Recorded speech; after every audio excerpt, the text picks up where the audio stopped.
오늘 우리가 읽은 이 디모데 후서는 디모데는 사람 이름입니다. 디모데 전서 후서가 있죠. 오늘은 디모데 후서입니다. 바울이 정말 아들처럼 여기고 사랑하는 제자인 디모데에게 보낸 편지예요.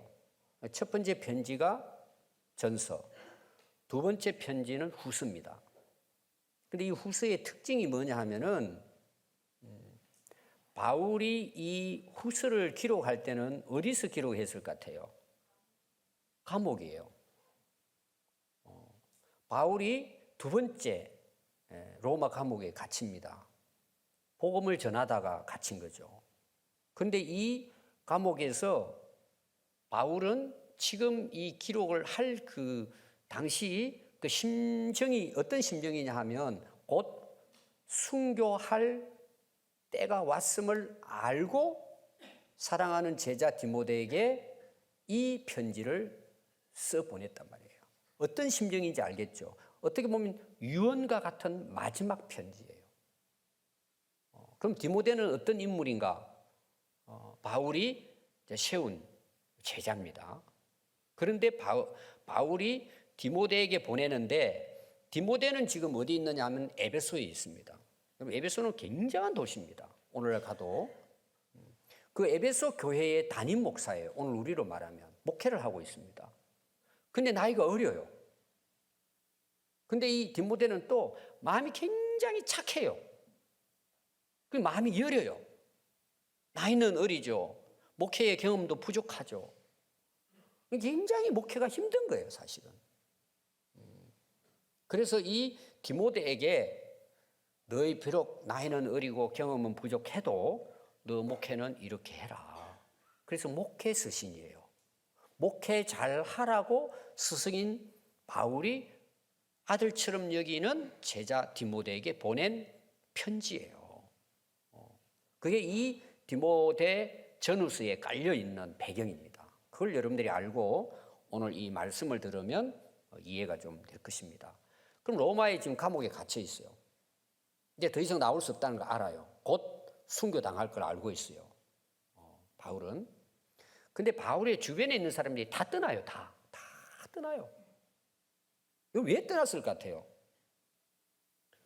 바울하고 같이 그동안 다녔잖아요. 다 많은 사람들이 다녔습니다. 우리가 로마서 16장에 보면은 많은 동역자들이 나오고 바울이 그들을 소개하는 내용이 나옵니다. 근데 이 바울이 로마 감옥에 딱 갇히게 되니까 주변에 있는 사람이 다 떠나는 거예요. 왜 떠났을 것 같아요? 바울을 버린 걸까요? 아니에요. 그동안 바울과 따라다녀 봤잖아요. 자, 좋은 일만 있었을까요? 행복한 일만 있었을까요? 죽으라고 고생만 했을까요? 죽으라고 고생만 하는 거예요. 근데 지금 바울이 감옥에 갇힌 거예요. 그리고 죽음이 다가오고 있어요. 그걸 주변 사람도 아는 거예요. 그러니까 바울을 배신했다는 것보다도 그동안 바울을 알잖아요. 이제 바울이 옥에 갇혀 못 나오는 걸 알아요. 곧 죽음의 위기에 놓일 것이다. 그럼 그 주변에 따라다녔던 사람 자기들도 뭐예요? 붙들리면 어떻게 하냐 이거죠. 뻔한 거잖아요. 감옥 가고. 나오지 못하면 거기 죽잖아요. 두려운 거죠. 여러분 예수님 똑같습니다. 베드로부터 시작해 제자들이 예수님 죽음을 목숨 걸고 따르겠다 그러잖아요. 그럼 그 거짓말이 아닙니다. 정말 그런 각오로 따랐어요.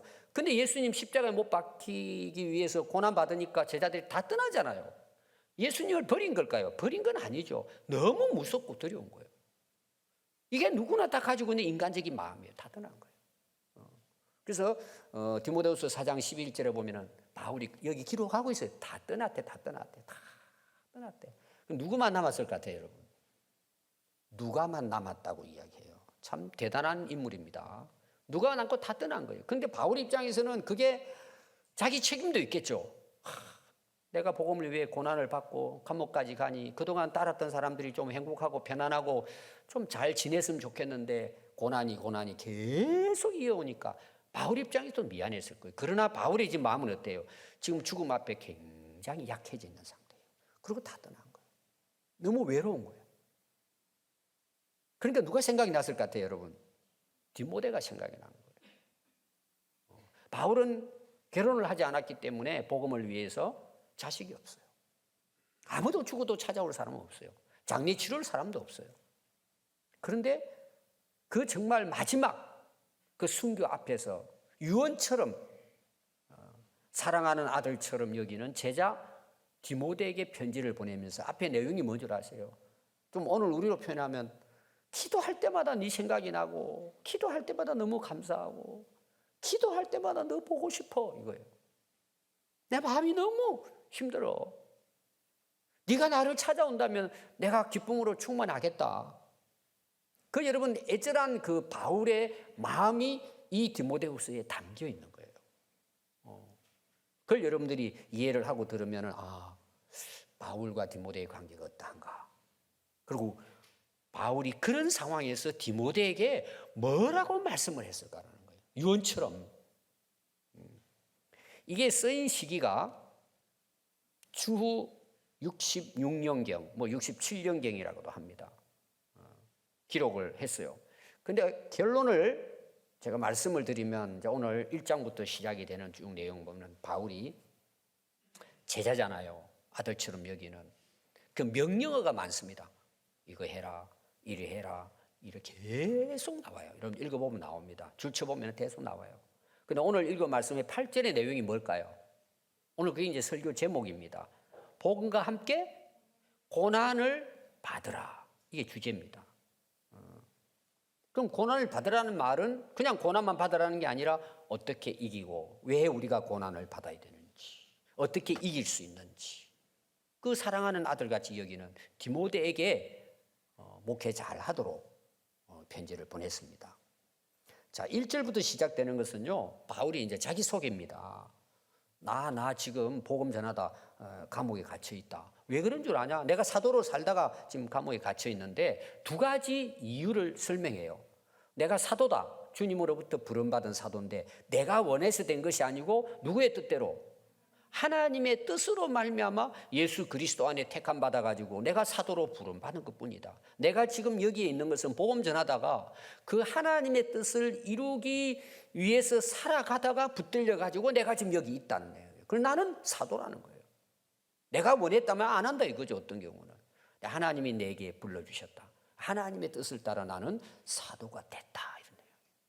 제가 늘 이제 그 신학생들, 특히 이제 목회를 시작하는 분들, 그분들하고 이야기 나눌 때 제가 늘 이제 이야기하는 건 뭐냐, 소명과 사명에 대한 이야기합니다. 제가 이제 신학교 갈 때도 꽤 오래됐지만 면접을 보잖아요. 사실은 보니까 하나 보더라고. 하나. 너 왜 신학교 왔냐 이렇게 물어보는 거예요. 사실은 다 여러 가지 이제 이유가 있지만 딱 그거 물어보는 것 같아요. 소명이죠. 하나님의 부르심이 있느냐는 걸 확인하는 게 면접이더라고요. 저는 그때는 불이 붙었으니까 그래서 점수는 별로 안 나온 것 같았는데 제가 합격된 이유가 뭘까? 저는 소명이 확실했습니다. 내가 원했다면 여기 안 옵니다.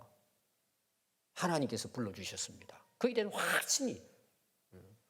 그래서 제가 뭐 능력도 없잖아요. 근데 합격시켜준 이유가 저는 거기 있다고 봐야지, 개인적으로. 또 다른 시험은 잘 못 쳤는데 성경은 제가 좀 알았으니까 그냥 긍휼히 보시고 합격이 된 것 같아요. 제가 지금 보니까. 근데 저는 목회에서 가장 중요한 것은 하나님의 부름의 뜻을 알고 있느냐는 거예요. 이거는 목회자뿐만 아니라 여러분도 마찬가지예요. 하나님의 부르심의 뜻을 알고 살아가고 있는가. 굉장히 중요한 거예요. 두 번째 뭐라고 이야기하고 있느냐 하면은요, 이어서 보면은 생명의 약속대로 그리스도 예수의 사도 된 나 바울이에요. 거기 보니까 생명의 약속대로 사도가 됐다는 내용이에요. 예수 그리스도. 이게 무슨 말이냐 이런 내용이에요. 내가 왜 사도의 부름을 받아 하나님의 뜻을 따라 지금 이 사명을 감당하고 있느냐? 나는 생명의 복음 때문이라는 거예요. 내가 예수님 만나가지고 예수님을 통해서 내가 구원받지 않았느냐? 내가 영생 얻지 않았느냐? 영원히 죽어 멸망할 내 자신이 예수님의 은혜로, 십자가의 은혜로 내가 생명의 복음의 약속을 통해서 내가 구원받았다는 거예요. 그럼 내가 이 하나님의 뜻을 따라 사도가 된, 보냄을 받은 목적이 뭐냐? 이 생명의 은혜의 복음을 전하기 위해서 하나님 나를 부르셨다는 거예요. 이 바울은 이게 확실했던 거예요. 그럼 디모데에게 왜 시작하면서 이 말씀을 했을까요? 너 지금 힘들고 어려워도 네가 지금 여기 있는 건 하나님의 뜻이야. 사도로 부름받은 것은 너도 예수 믿고 약속대로 영생 얻었기 때문에 그 영생의 복음을 위해서 네가 여기 일하는 거야 지금. 이걸 바울이 제자에게 확실하게 전달하는 그런 의도로 이 말씀을 기록했다고 볼 수가 있습니다. 다시 말하면 사도가 뭐냐는 거예요. 사도의 사명과 임무가 뭐라는 거예요. 이 복음의 사명 때문이에요. 이게 하나님의 뜻이라는 거죠. 그래서 사도행전 20장 24절에 보면 이건 바울이 이제 복음을 전하다가 3차 전도를 잘 이렇게 다 마치고 전 세계를 복음을 전하다가 예루살렘으로 이제 돌아오려고 합니다. 근데 예루살렘에는 유대인들이 전에도 죽이려고 몇 번 했던 못 죽였잖아요. 기다리고 있는 거예요. 이 바울만 오면 죽인다고 막. 특공 대원까지 다 모아놓고는 기다리고 있는 거예요. 그래서 제자들이 가지 말라고 가면 죽는다고. 성령께서도 그렇게 하지 않으셨느냐. 가면 안 됩니다. 스승님 막는 거예요 다. 그때 한 말이에요. 이것이. 여러 가지 앞뒤 내용은 있지만 중요한 것은 내가 달려갈 길과 내가 달려갈 길은 이 길이라는 거예요. 죽고 사는 문제가 아니라 내가 가야 할 길이라는 것이 사명의 길이죠. 그래서 주 예수께 받은 사명이에요. 내가 가는 길, 달려가는 길은 그 사명을 위해 달려왔고 그리고 지금도 예루살렘까지 달려간다는 것입니다. 곧 하나님의 은혜의 복음을 증언하는 일을 마치려 하면은 이 사명이 뭐예요? 생명의 복음을 전하는 거 아닙니까? 나의 생명조차 조금 더 귀한 것으로 여기지 아니하노라. 우리 제자대가 계속 암송하는 내용이고 이제 곧 있으면 우리 어린이집도 졸업식 합니다. 우리 졸업식에 여러분 와 보십시오. 신학교 졸업식입니다. 다 이거 암송합니다. 애들이. 생명을 복음 전하는데 조금 더 귀한, 이건 생명 벌이라는 의미일까요? 생명보다 더 가치 있는 것이 사명이라는 거예요. 여러분 사는 게 중요하죠. 잘 먹고 잘 살고 건강한 거, 다 중요하죠. 그 왜 우리가 잘 먹고 잘 살아야 돼요? 목적이 있어야 되잖아요. 먹고 살다 가는 게 아니잖아요. 사명이 있잖아요. 이게 다른 말로 말하면 그리스도인의 정체성이에요. 내가 누구냐는 거예요. 전에는 내가 예수 믿기 전에는 내가 누구였어요? 왕이죠. 내가 주인이고 내 하고 싶은 대로 하는 거죠. 자유죠. 내 먹고 싶은 대로 먹고 놀고 싶으면 놀고 내 마음대로 사는 거죠. 근데 사명은 그게 아니란 말이에요. 그 사명을 따라 사는 거란 말이에요. 다시 말하면은 내가 진짜 생명의 복음을 통해서 내가 정말 예수 믿고 거듭나서 생명 얻고 영생 얻어 그리스도인이 됐다면 여러분 이게 달라지는 거예요. 나라는 존재가 달라지는 거예요. 그리스도인이 되는 거예요. 나의 정체성이에요. 정체성 그러니까 좀 고급스러운 용어인데 쉽게 말하면 내가 누구냐는 거예요. 내가 왜 사느냐는 내용이에요. 내 인생의 존재 목적이 뭐냐는 거예요. 이게 우리 그리스도인들은 확실해야 되고 동일합니다. 이것은. 모두가 다 뭐예요? 은혜의 복음을 증거하는 일을 위해서 우리가 살아야 할 가치와 이유가 있는 거예요. 저는 개척을 시작하면서 저는 기존교회에 대해서는 다 내려놨습니다. 뭐 여기저기서 또 왔으면 좋겠다 이런 교회도 있었지만 저는 다 내려놨어요. 저는 마음속으로 개척에 대한 그 마음을 갖고 있었습니다. 이거는 뭐 특별한 게 아니고 예수님의 삶을 보니까 제자들을 부르시잖아요. 그리고 3년 동안 하신 것이 12제자 훈련, 물론 70 제자도 있고 여러 가지 있지만 우리가 이제 주된 내용을 보면 12명 불러가지고는 훈련하시다가 나가라 그러고는 돌아가셨어요. 그래서 예수님의 사역이 첫 번째가 전도해가지고 그들을 사람 낳는 업으로 훈련하는 것이 예수님의 사역이더라고요. 저는 훈련시키겠다. 한 분 한 분을 정말 하나님의 사람으로 세우는 것. 이게 저는 목표였어요. 지금도 똑같아요. 여기 제자훈련 대부분 받으신 분이고 또 이제 이번 주부터 시작이 됩니다. 근데 그게 저는 너무 지금도 감사하게 생각해요. 처음에 우리 교회 시작할 때 10분 정도 시작했어요. 그때나 지금이나 제 마음은 똑같아요. 저는 우리 목회자들이 모이면 항상 제가 지난번에도 어제도 제가 어디 가서 강의하고 왔는데 제가 늘 이야기하는 부분이에요. 목사님들이 살면 교회 삽니다. 그럼 목사님이 사는 게 뭐예요? 복음의 사명 감당하면 돼요. 특별하지 않아요, 여러분. 성경에 다 나와요. 그럼 왜 오늘 우리 한국 교회가 사회로부터 지탄을 받고 신뢰를 잃어버리고 왜 교회가 감소되고 젊은이들이 교회를 떠납니까? 그럼 첫 번째 문제는 목회자에게 있어요. 지도자에게 있다니까요. 그래서 가장 중요한 것이 목회자는 말씀을 가르쳐야 된다는 거예요. 설교가 중요하다고 제가 이야기합니다. 그런데 유혹이 있어요. 다음 달 2월 달 또 우리 교회에서 목회자들 모입니다. 제가 설교를 해요. 똑같은 이야기였죠. 목회자의 가장 중요한 사명은 복음의 사명이다. 신자들에게 복음을 전해야지. 복음이 다 성경 아닙니까? 그래야 생명이 살아난단 말이에요. 그런데 목회자 유혹이 두 가지가 있어요. 설교하는데. 제 개인적인 진단이에요. 첫 번째, 인기 영합주의예요. 신자들 듣기 좋은 이야기 하는 거예요. 왜? 인기 얻으니까. 성도들 죽이는 행위예요. 두 번째가 뭔지 아세요? 교회 성장이 목표예요. 성장해야죠. 목사님이 존경받는 거 중요하죠. 그게 우선된다는 게 문제라는 거죠. 복음이 우선이 된단 말이에요. 복음이. 그리고 성도들 하여금 이 복음을 깨닫고 복음의 일꾼들로 세워야죠. 그럼 이게 교회 아닙니까? 지금 바울이 디모데에게 너 목회하는데 이렇게 하라는 거예요. 여러분, 그런 교회는 살아나요. 영원히 살아난다니까요. 여러분, 그렇게 할 때 한국 교회는 부흥의 역사가 또 일어나는 거예요. 제가 다음 달에 또 지난번에 갔던 교회에 또 목사님 와서 좀 이번에는 리더 훈련을 시키려고, 그분 목회를 정말 열심히 했던 분이에요. 부흥이 된 교회예요. 교회당도 크게 지었어요. 제가 작년에 갔다 와서 알아요. 그 지역에서는 그래도 참 훌륭한 목사님이세요. 근데 앞으로 이제 은퇴가 한 3, 4년 남으셨던 건 나이가 그래요. 근데 얼마 전에 전화가 왔어요. 솔직한 고백을 하는 거예요. 교회가 부흥된 줄 알았는데 저는 목회를 실패했습니다. 그러더라고요. 아니, 목사님 왜 그렇게 말씀하십니까? 저는 리더를 세우지 못했다고.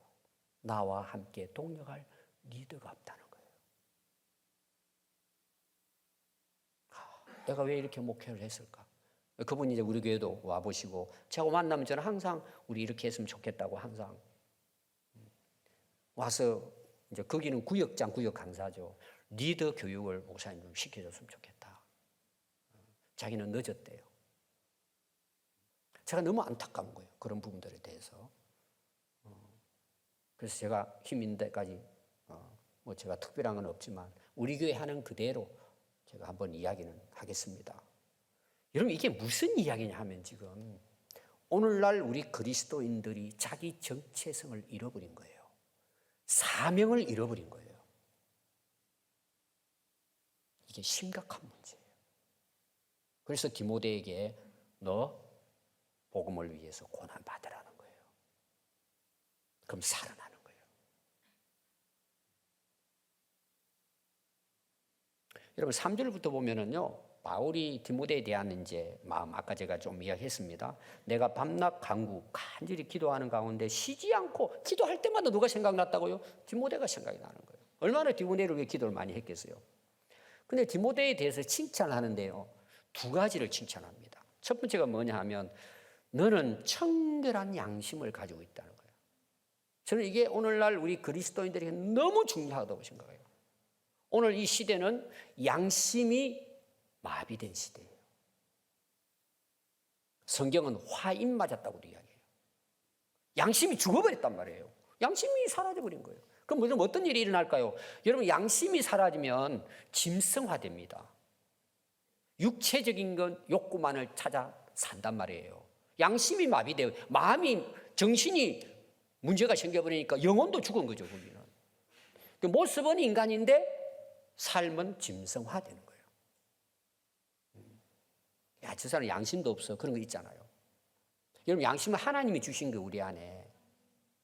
이건 하나님 주신 법이 우리 안에 있는 거예요. 그러니까 우리가 잘못하면 양심에 끓이킴을 받잖아요. 여러분, 그건 살아있는 양심이에요. 근데 죄를 지어놓고도 그걸 죄라고 인정하지 않아요. 이게 무서운 시대예요, 여러분. 범죄를 해놓고 수없이 많은 사람들이 고통을 당하고 죽어가는데 양심의 가책이 없어요. 오늘 여러분 일어난 전쟁 보십시오. 너무 안타까워요. 수십만 명의 젊은이들이 총 맞아 사라지잖아요. 그게 얼마나 끔찍한 범죄냐 말이에요. 근데 그 전쟁을 일으키는 사람들은 아예 양심, 그 한 영혼이 얼마나 소중해요.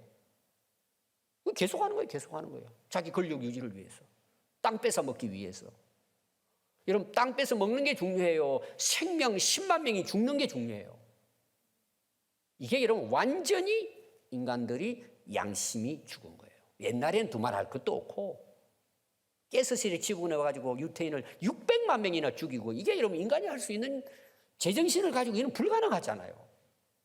근데 이것이 오늘날 이 사회 속에 양심 자체가 마비되어 버린 거예요. 그래서 죄인데 죄를 미화시키고 드라마시키고 인정해주고 헌법으로 그걸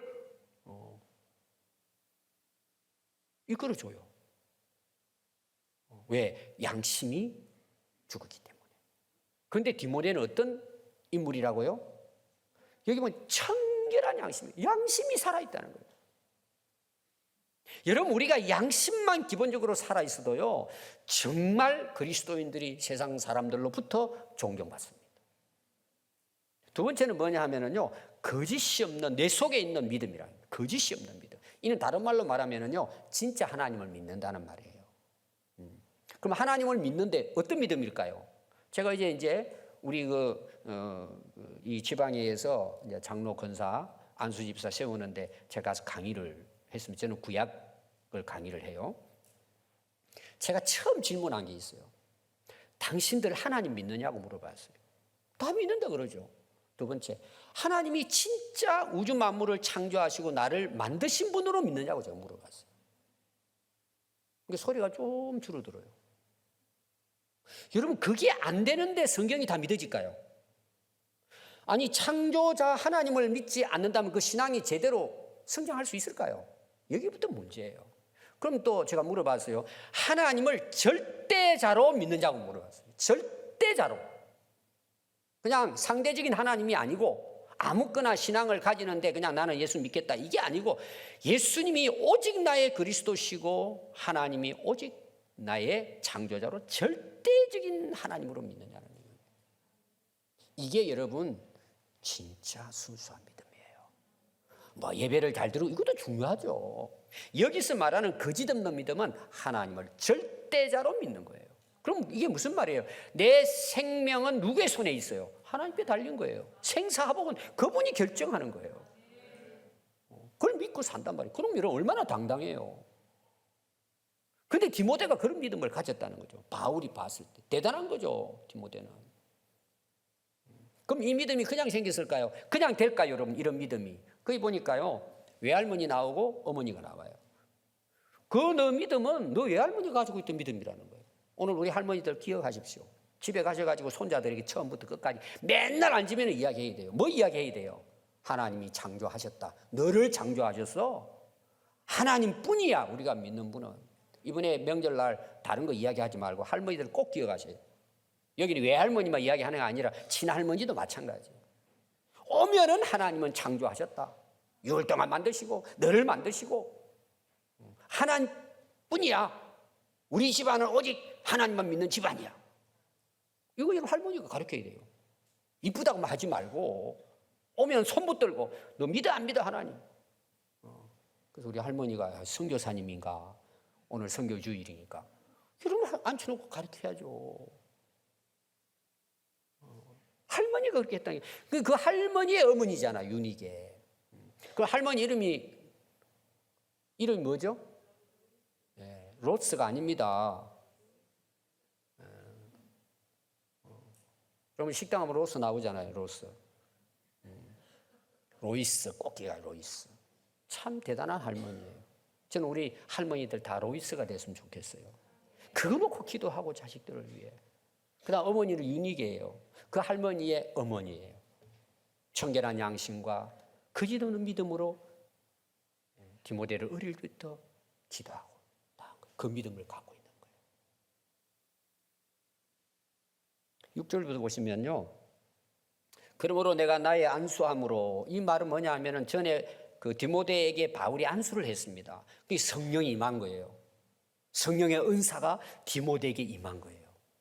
너 그 은사를 다시 회복하라는 거예요. 너 힘들고 어렵고 나이 어리고 경험도 부족하지만 하나님 주신 은사가 있지 않냐. 여러분, 그 은사는 여러 가지를 다 이야기합니다. 우리 은사 그러면 꼭 뭐 겉으로 나타난 것만 그런데 믿음의 은사도 있고 지혜의 영분별의 은사도 있어요. 목회자가 가지는 게 영분별에서 굉장히 중요해요.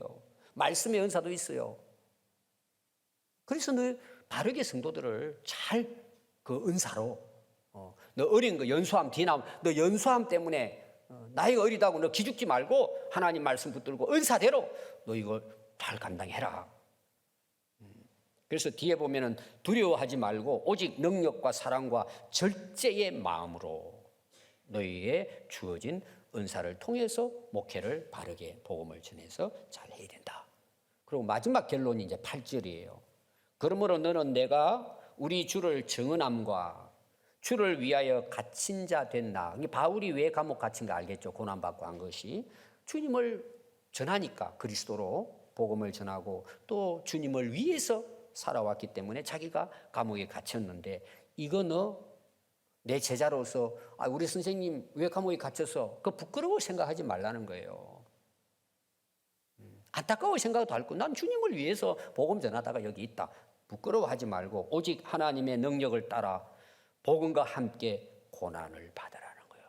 또 쉽게 말하면 너 감옥 갈 거 신경 쓰지 말고 너는 복음을 위해서 나와 함께 고난을 받으라. 뒤에 여러분들이 2장 3절에 보면 이렇게 기록되어 있습니다.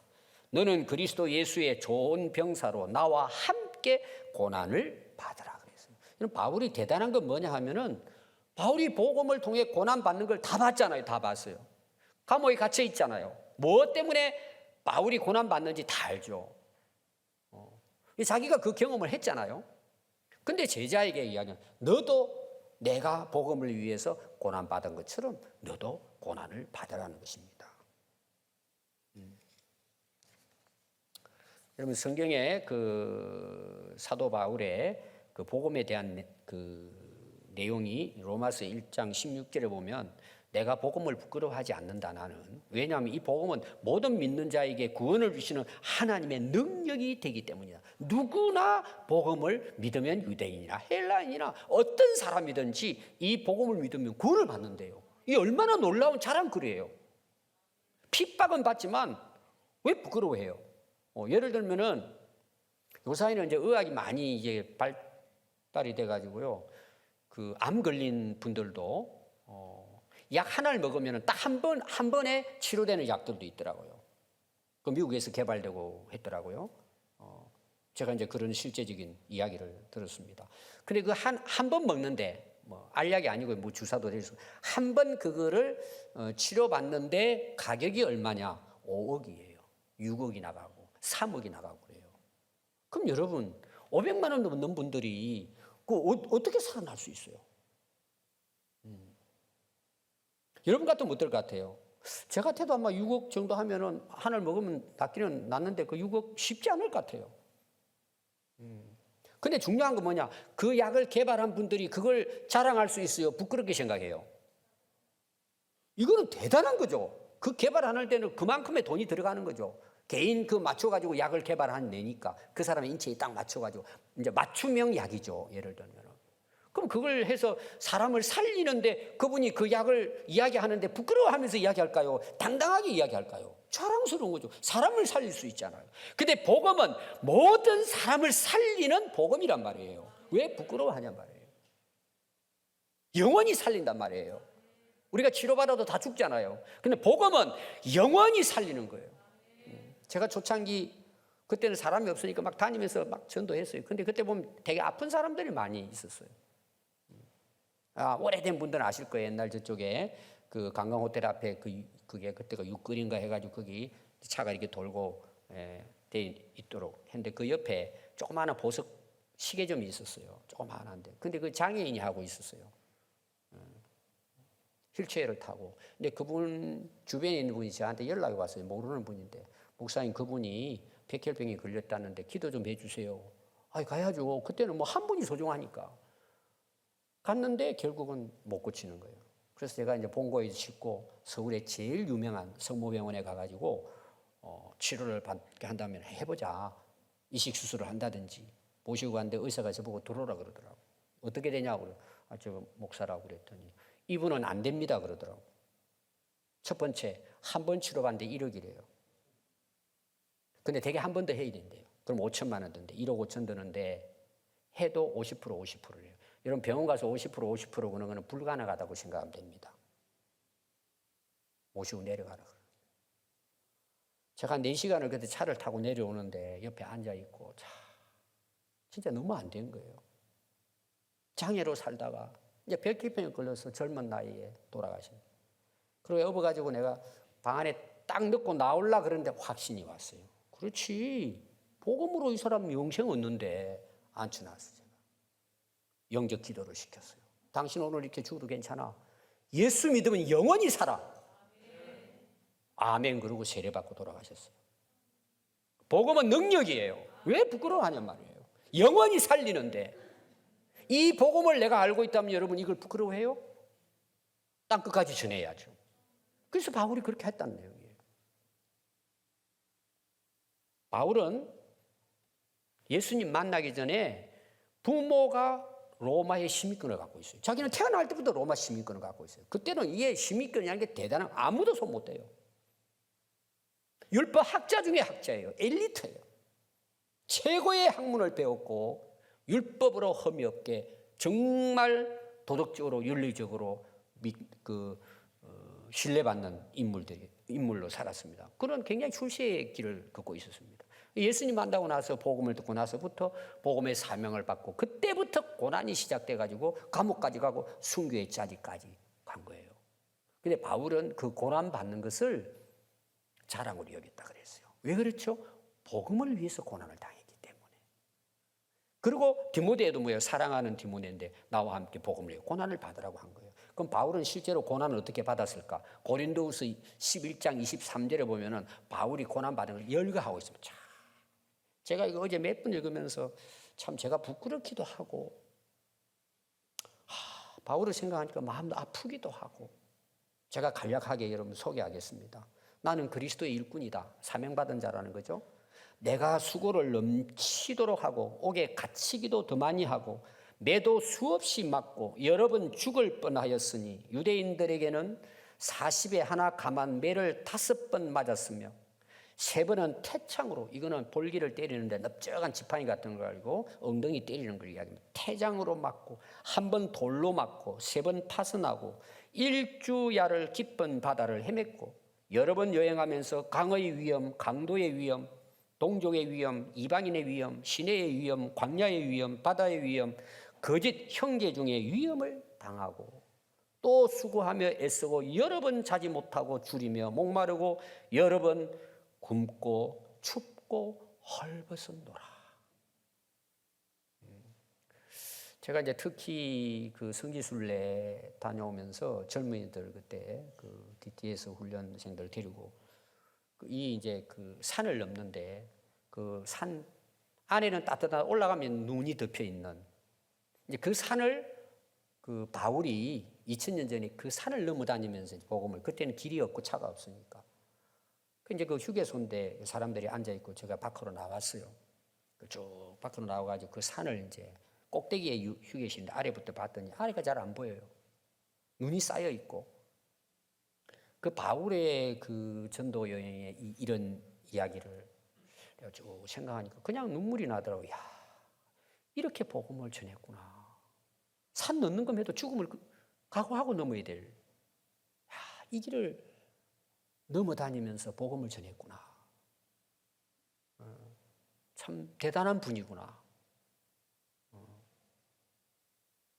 여러분 왜 바울이 감옥 가고 고난이 이렇게 당하고 순교를 해야 됐을까요? 이유는 딱 하나예요. 복음 때문이에요. 그는 재판 안 받을 수도 있어요. 매 안 맞을 수도 있습니다. 감옥 안 갈 수도 있어요. 살아남을 수도 있어요. 한마디만 하면 돼요. 나 복음 안 전하겠다. 그럼 풀려나고 고난 받을 필요도 없어요. 근데 그는 복음은 생명을 살리는 거기 때문에 복음을 위해 이 고난을 받았다는 거예요. 이런 엄마가 아이를 잉태하고 출산하잖아요. 엄마 생명 걸고 한 생명이 태어나. 우리 그렇게 다 태어난 거예요. 고난 없는 생명 있을 수가 없어요. 농부가 여러분 땀을 흘리고 수고해야 열매 맺어요. 생명을 살리는 데는 그만한 대가가 지불되는 거예요. 고난이 따른단 말이에요. 여러분 부모들이 자녀들에게 주로 뭘 요구합니까? 공부 잘해라. 좋은 대학 가라. 좋은 직장 가라. 돈 많이 벌고 집도 사고 잘 먹고 잘 살아라. 여러분 그건 나쁜 게 아니죠. 열심히 해서 중요해요. 근데 여러분 자녀들에게 복음을 위해서 너 고난받아라 말할 수 있습니까? 복음을 전하는 길이라면 너 그 고난의 길을 가야 된다. 너 주의 종이 되라. 제가 새벽기도 때 한번 이야기했죠. 지금의 부모님들은 뭐 어느 대학 뭐 이것도 기도해야 됩니다. 근데 옛날 우리 할머니 할아버지들은요, 그 뭐 잘 모르잖아요. 일자 무식한 분도 있고. 근데 자기 자식이 태어나면 어떻게 기도했다고요? 한마디예요. 주의 종 되게 해주세요. 그냥 뭐 주의 종이 뭔지도 모르고 주의 종 되게 해달라고 기도하는 거예요. 오늘로 말하면 뭐예요? 복음을 위하여 고난 받으라는 거예요. 여러분 자녀들에게 이 말 할 수 있습니까? 여러분 그렇게 기도할 수 있다고 한다면 여러분 위대한 인물이 탄생하는 거예요. 너 잘 먹고 잘 살아. 내 자식은 고생 안 시키겠다. 왜 그럴까요? 자신이 고난받기 싫어하는 거예요. 자신이 복음을 위해서 하나님의 뜻을 위해서 희생하기를 싫어한단 말이에요. 여러분 한국 교회가 그냥 감소되는 게 아닙니다. 한국 교회가 그냥 세상 사람들로부터 따돌림 당하는 게 아닙니다. 희생 안 하려고 그래요. 고난 안 받으려고 그래요. 세상 사람들처럼 자존심 내세우고 명예 내세우고 내가 잘 먹고 잘 살고 성공하면 된단 말이에요. 그러니까 여러분 하나님께서 역사하시겠습니까?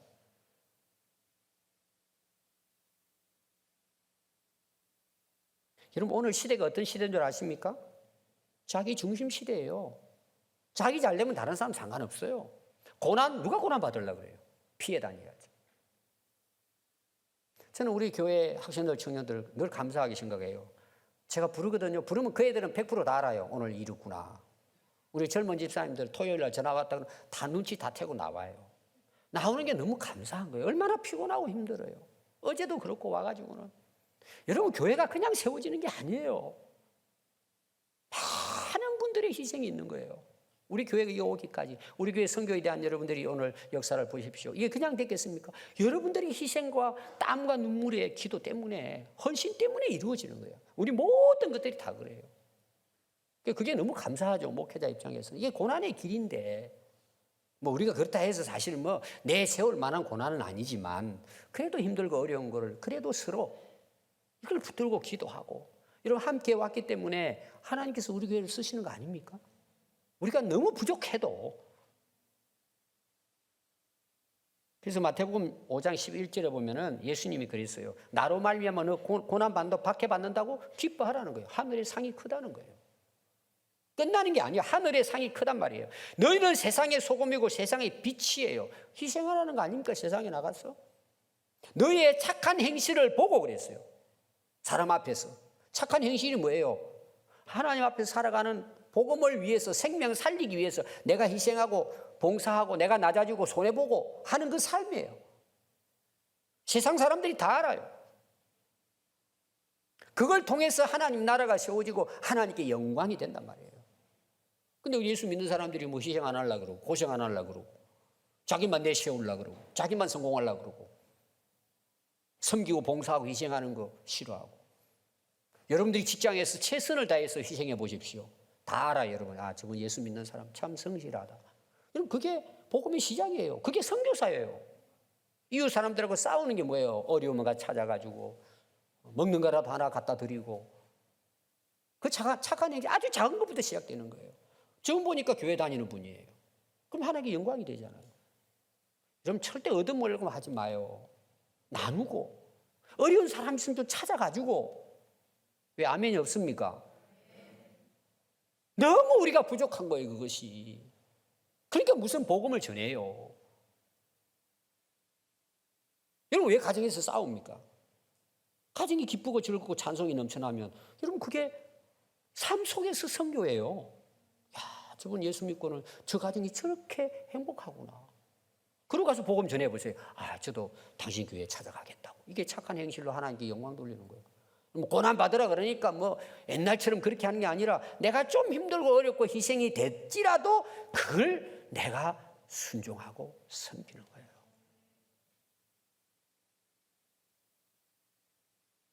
마태복음 28장 18절은 예수님이 지상 명령 나오잖아요. 땅 끝까지 가서 복음 제자 삼으라. 또 사도행전 1장 8절 오직 성령이 임하면 예루살렘과 유대와 사마리아 땅 끝까지잖아요. 내 집부터 복음잖아요. 내 집부터. 내 집에 선교사예요. 먼저 믿은 사람은 고생해도. 내 친척들 내가 선교사예요. 이웃들, 학교, 직장 다 내가 거기는 복음을 전하는 선교사로서의 우리의 사명을 감당. 이것이 확장되는 게 뭐예요? 그 지역을 위해서, 나라를 위해서, 세계 해외 선교를 위해서 우리가 살아가는 것. 이것이 우리 그리스도의 정체성, 사명이란 말이에요.